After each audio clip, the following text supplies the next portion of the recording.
Yeah, thank you very much, first of all, for the organizers and the Shanghai Archaeological Forum for the invitation and also for the award for our teamwork about early monumentality and social differentiation, more or less in northern Germany. On the map, you see this red area. It's the area of the Megaliths in southern Scandinavia and the parts of the northern European plain.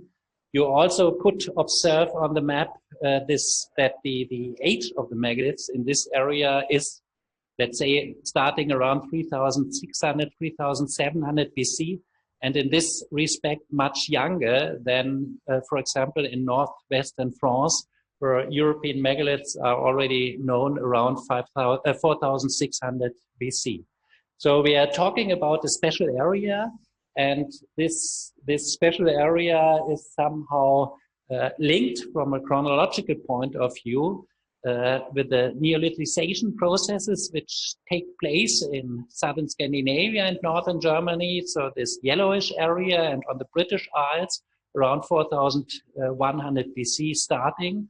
And it's a question how the Neolithization and new innovations are linked to this megalithism, to this monumentalization of the landscape, and from a very simplifying theoretical approach, we in our project, in our teamwork, we thought that there is a kind of triangle between the economic development, the demography, and the social organization, which is responsible for the reproduction of the social relations within this non-literate societies, and that monumentality played a special role within this process, especially of egalitarian societies, to keep the system, the societies on a sharing level, on an egalitarian level, and on a non-hierarchical level. And that was at least the hypothesis with which we started in the beginning. So from the organization of our project, it was funded by the German Research Foundation for about 6 years, 8 years. There were different projects linked to different institutions in northern Germany. And the main idea was to apply different scientific methods together with anthropological theoretization.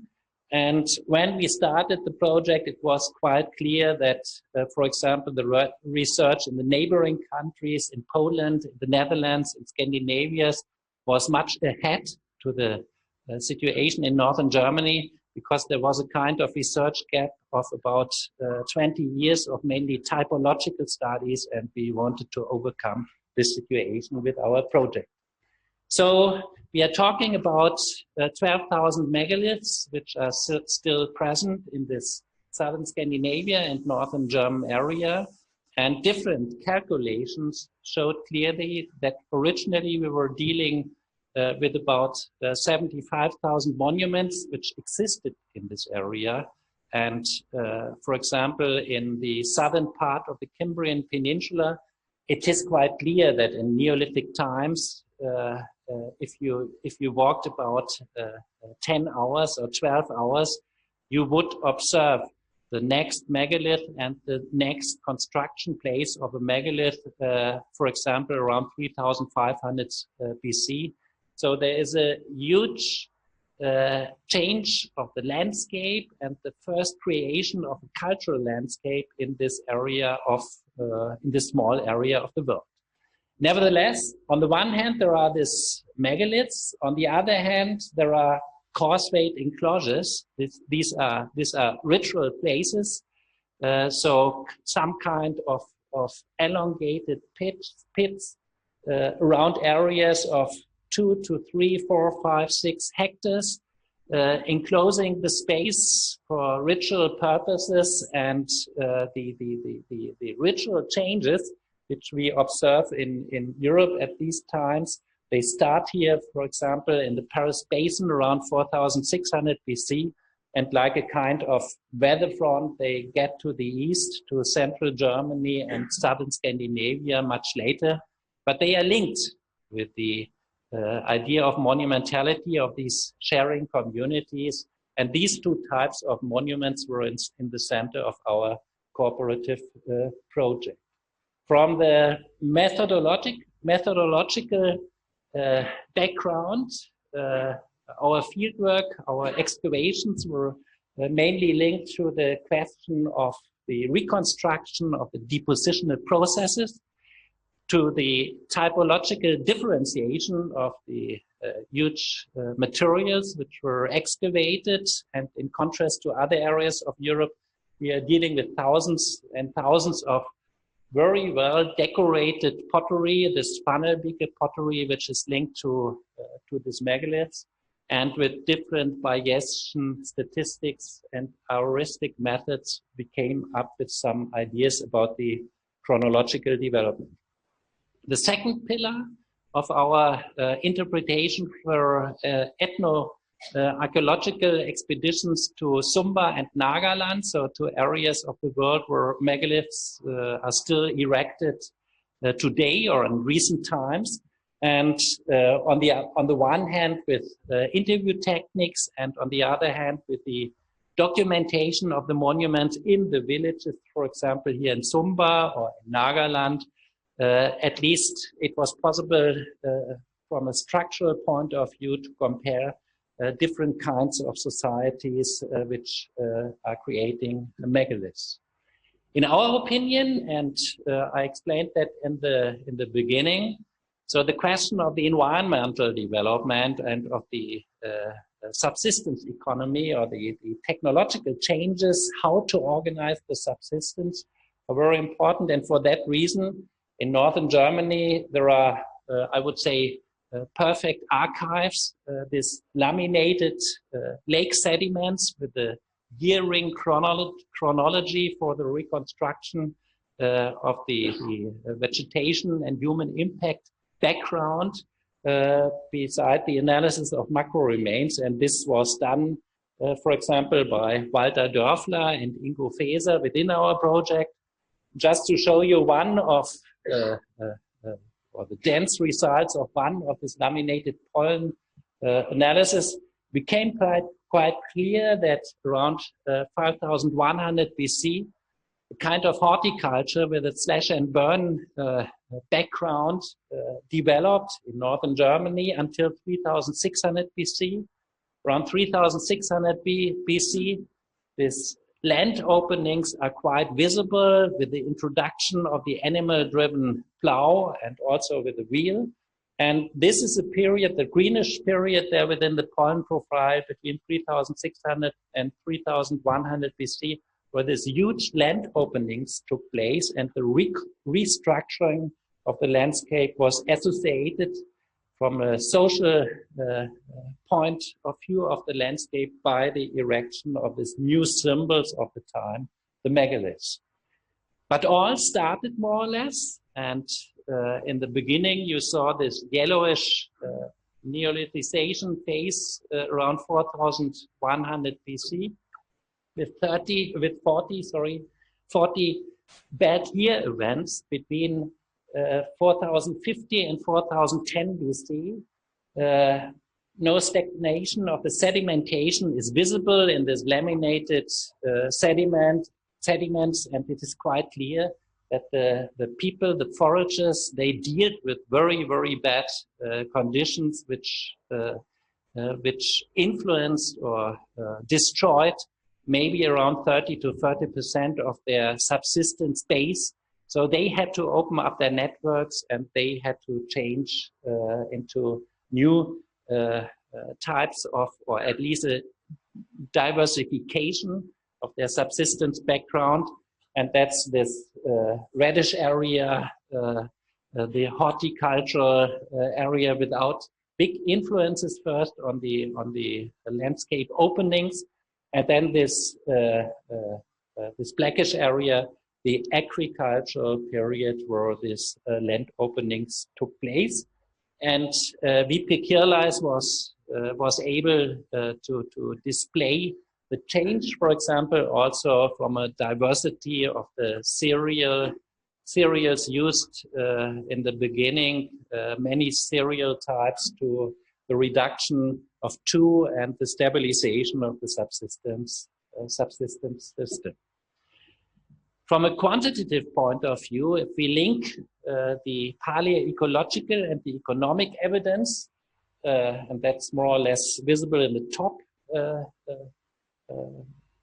there, we observe that between 3,800 and 3,600 BC, this opening of the landscape, a kind of boom takes place, and then around 3,100 BC, this kind of bust within the development is visible again, both in respect to the palynological evidence as well as to the paleopedological evidence.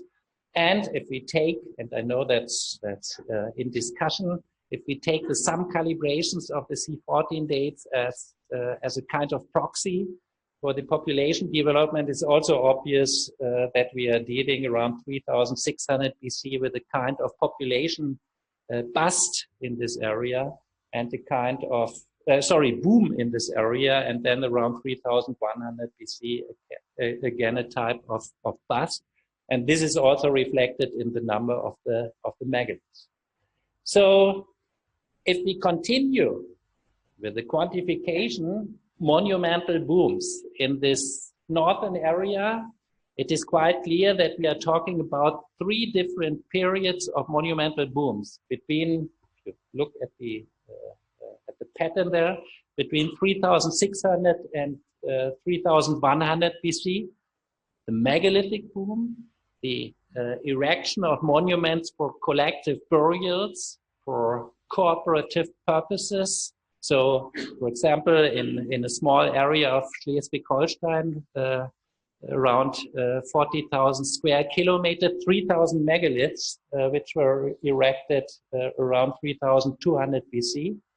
Then a time of bust and a reduction to a time period of 200, 300 years without any monumental constructions, and then a second boom of single grave mounds with single individual burials, which is linked to the so-called corded ware, and this is a totally different approach. So what is important is the point that if you look at the green area there, that this first boom is linked to subsistence, to changes on boom also in the subsistence economy.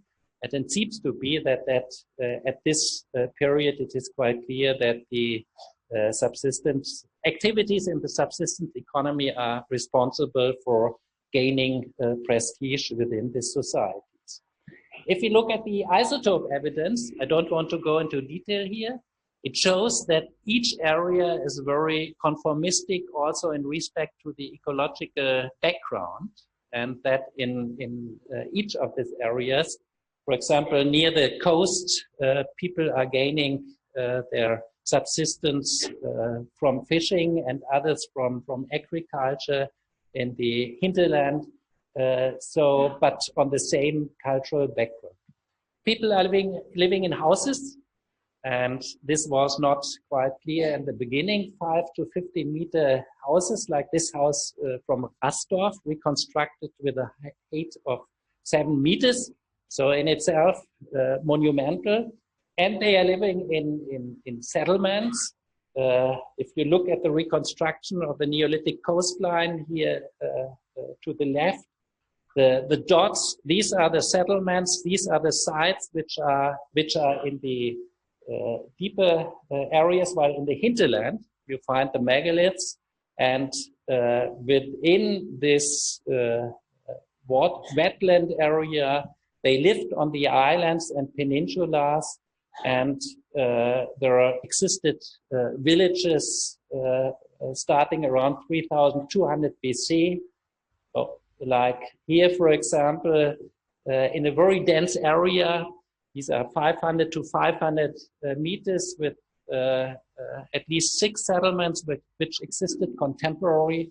So it's a very populated area, and it is quite interesting, at least, that if we talk about the Rite Passage, the earliest evidence in one of the settlements is a women burial of a 40 to 50-year-old woman, which was respected until for generations, for about 250 years, and then you could see the extra pit, the femur was taken out, and the femur was deposited in a ritual deposition here in a well at a time that when it really changed the domestic structures here.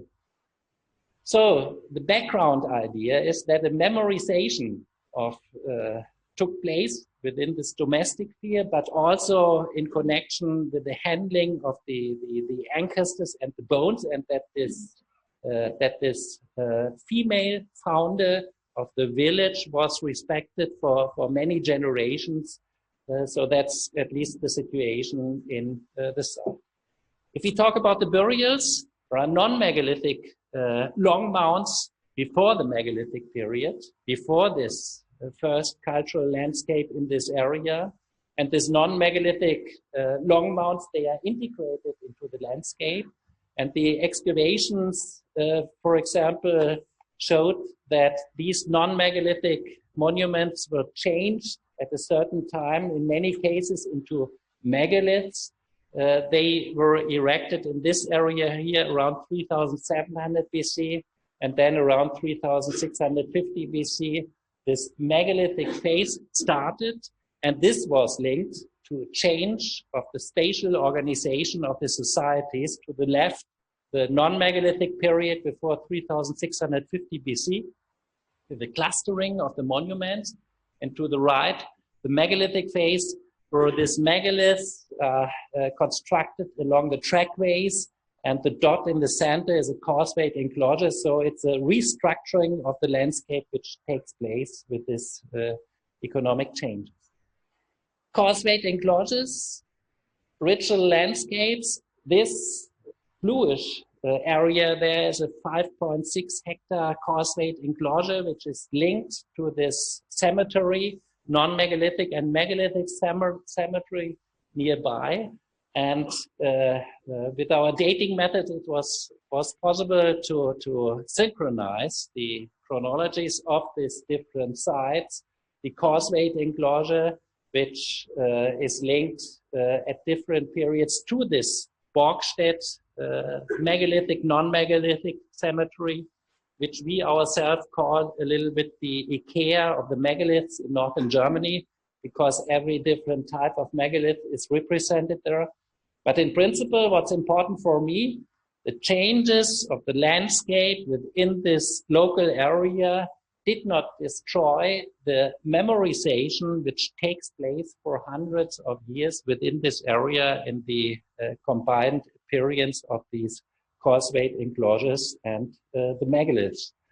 And even if we talk about the subsistence economy within this causeway enclosure, these 3, 4, 5 meter high oak post is at the entrance is linked to a fireplace where cereals were burned, and this clearly shows the association of the ritual world and the sharing with the organization here.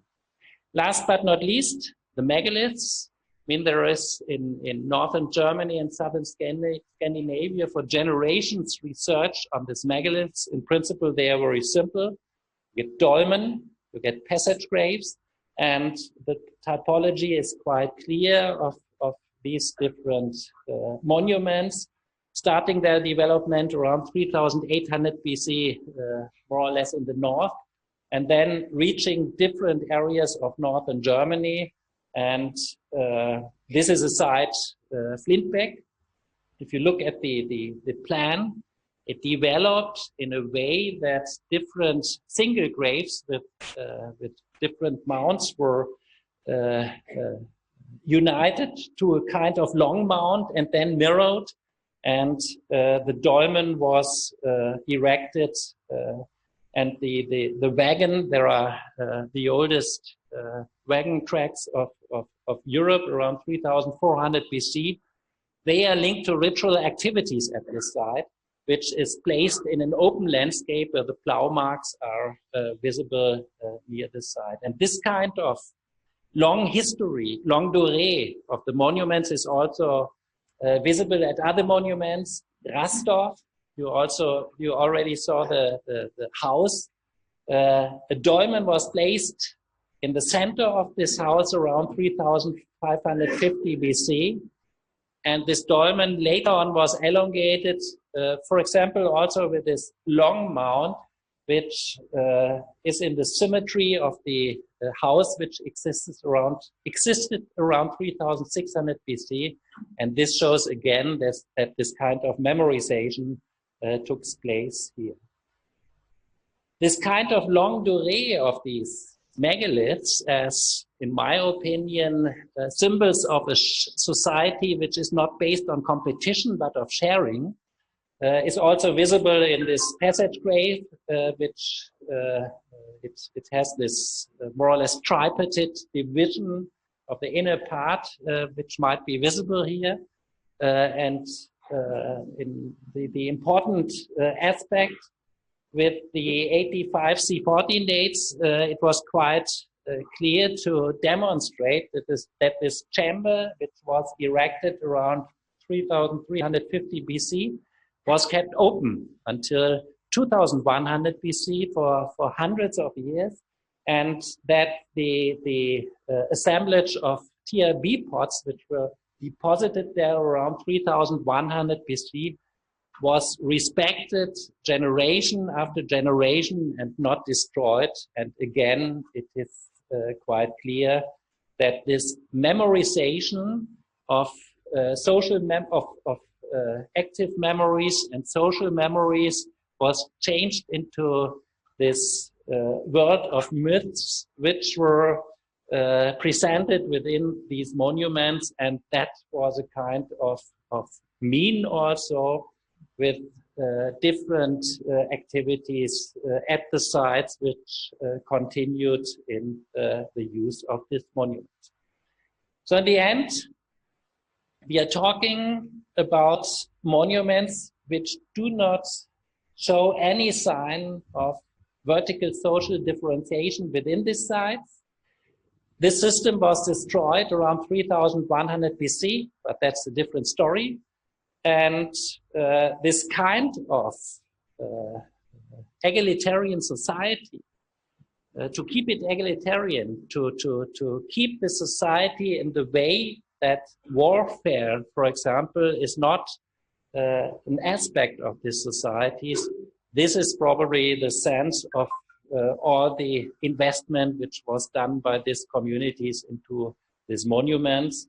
If you want to read more, there are different publications. The last publication, Megalithic Monuments and Social Structures at Sidestone Press, is a comparative study of Nagaland, of Sumba, and of the funnel beaker societies. It just appeared. But all the other monographs of, for example, all the PhDs, you could download them from our web page. That's it more or less. And I would like to thank you.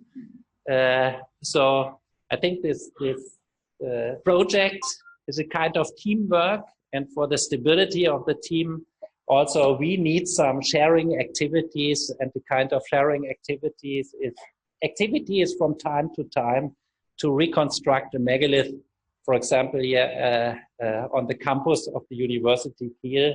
And it was not only science, but it was also fun.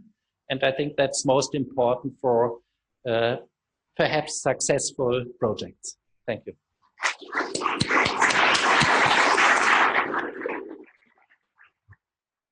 Thank you for this presentation.